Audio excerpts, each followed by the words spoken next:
Hey guys, mid-year na po ng 2025 at ito po yung mga smartphone po na sulit para sa akin. Sa around 5,000 na presyo at kulang 5,000 po na presyo. Isasama ko na rin po guys yung mga smartphone na dapat po nating iwasan sa kulang 5,000 din po na mga presyo ngayon. Unahin ko na po dito sa isa sa pinakamalaking battery na makukuha natin sa mga entry level.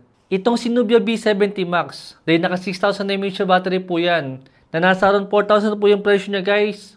Siya rin po merong pinakamalaking RAM na merong 6GB RAM at 128GB na internal storage.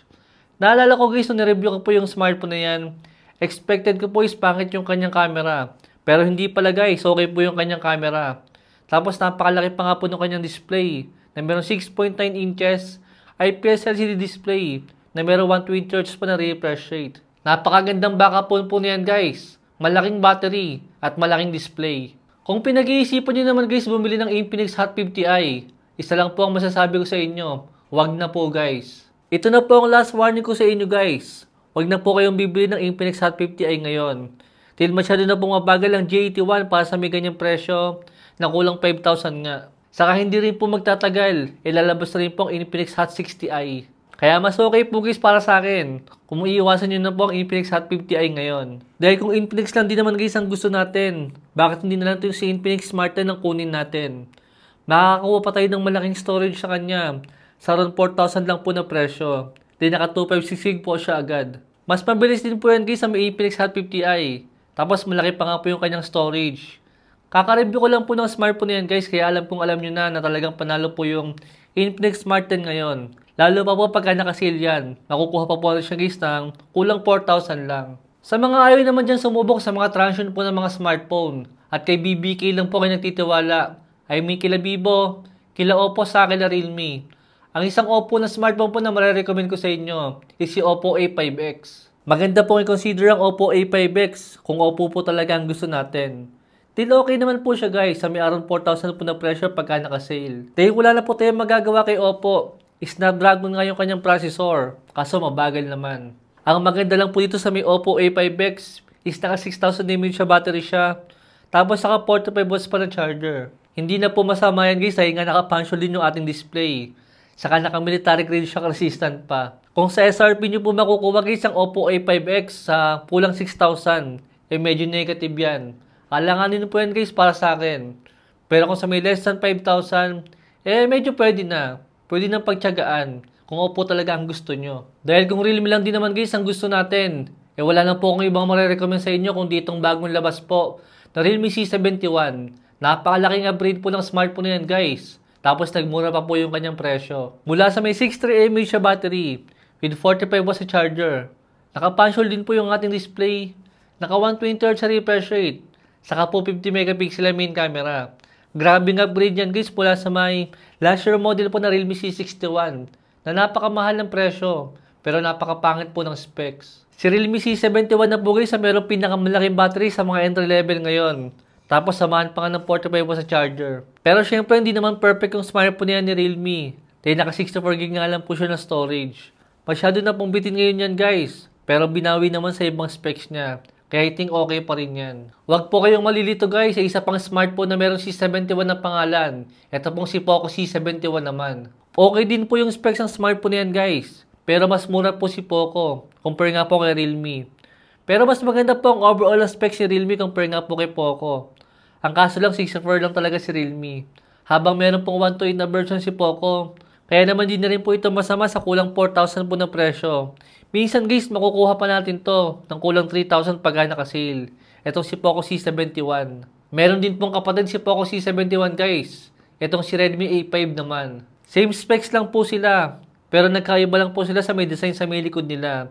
Dahil medyo mas decent po itong kay Redmi. Compare nga po sa may design ni Poco. Ang kaso lang medyo mahal po ng konti si Redmi. Compare nga kay Poco. Pero kung makukuha naman natin na naka-sale yan, yung si Redmi, I think okay na rin po yan guys sa may around 3,000 lang. Sa may 4128 na version. Kung Vivo smartphone naman guys ang gusto nyo, maganda rin pong i-consider ang Vivo Y04 sa may around 4,000 po na presyo. Naka 4128 po siya. Naka 55 mAh siya battery at naka 9Hz sa refresh rate. Medyo saktuhan lang po yung kanyang specs guys para sa isang Vivo na smartphone. At yung kanyang processor po is kasing lakas lang din po ng mga unang binanggit ko na sila Smart 10, sila Realme C71, saka po ang Poco C71. Kasing lakas lang din po yan guys ng Vivo naman. Kaya kung sakali po ng Vivo smartphone ang gusto natin, hindi na po masama ang specs ng Vivo Y offer ngayon para sa may around 4,000 nga na presyo. Si Tecno Spark 30 naman, unang labas pa lang po ng smartphone na yan is medyo tagilid na ako sa kanya. Lalo pa ngayon at mag-iisang taon na nga po yung smartphone na yan. Dahil na naka-bumblebee yung kanyang design at naka-8256 siya. Kaso mabilis pa pong gamitin dito ang Tecno Spark Go 1 kaysa kay Tecno Spark 30.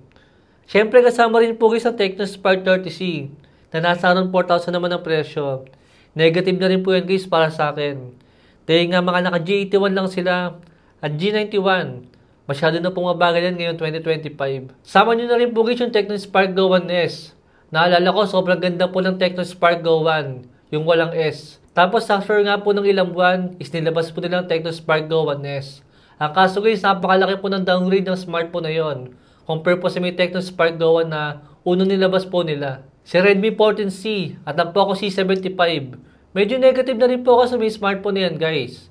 Dahil di na rin po magtatagal is lalabas na rin po yung mga bagong version nila. Tapos naka G81 nga po guys yung kanilang processor. At masyadong mahina na nga po yan ngayon 2025. Mas maganda pang gamitin si Vivo Y04 compare po dyan kay Poco. Saka po dyan kay Redmi. Sa mga smartphone naman po guys ni Itel, medyo sawa na po akong recommend sa inyo. Sila Itel RS4, Itel P55 5G, at ang Itel P55 4G. Ang kaso guys, yan lang po talagang sulit na smartphone ni Itel sa mga entry level po nila. Dahil yung mga bagong labas po ni Itel guys, talagang napakapapangit po ng specs compare po sa mga last year model na yan. Kaya kung sakali man po guys, sa Itel talaga ang gusto natin, mas maganda pa rin po i-consider yung mga last year model compare po sa mga bagong labas ngayon. Pero alam nyo po guys, ang comeback smartphone of the year, yung dating overpriced. Pero ngayon guys, mas maganda pa po yung mga specs sa mga smartphone nila. Compare po kila Infinix. Lalong-lalo kila Oppo sa kila Vivo. Dahil sobrang sulit po guys sa mga smartphone ni Samsung ngayon dito po sa mga entry level nila. Isa na po dyan guys ang Galaxy A16 4G. Naka-AMOLED display po yan guys with G99 na processor. Sobrang panalo yan para sa may around 5,000 na presyo ngayon. Pero ang nakakagulat po talaga na smartphone ngayon sa mga entry level. Dito po sa may smartphone ni Samsung.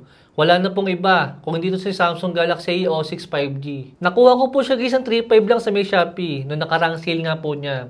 At grabe yan guys. Dimensity 6300 5G para sa may 3.5 lang po na presyo. Kahit nga around 4,000 nyo po makuha yung smartphone na yan, still sulit pa rin po siya. Grabe yan guys. Kahit sila Infinix hindi po tayo nabigay ng 5G na smartphone sa kulang 5,000 po na presyo. Or kahit nga si Poco guys.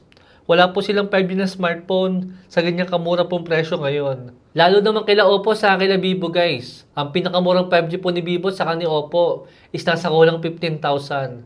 Pero itong si Samsung, kulang 4,000 lang. Pero naka 4G po agad tayo. Kaya para maging around 4,000 lang po si Samsung guys, talagang hindi na po nakakapagtaka na ma-sold out po yung smartphone na yan. Sa may Shopee po na nakarang sale. Pero meron pong available ngayon sa may Lazada. Ilalagay ko na lang po yung link guys sa may comment section at lahat po ng smartphone na binanggit ko dito. Para po, hindi na kayo kabahan kung saan po order ng mga smartphone na yan. Lahat po na nilalagay kong link dyan guys. Lahat po yun is legit. At lahat po yun is cash on delivery. Para po, sure po tayo sa mga orderan natin. Para sa inyo pala guys, alin po sa mga smartphone na yun sulit para sa inyo. At baka sakali po meron pa kayong marirecommend na magandang entry level sa mga kulang 5,000 po na presyo. Comment nyo na lang po sa may comment section. Palitan lang po yung video natin. Thanks for watching.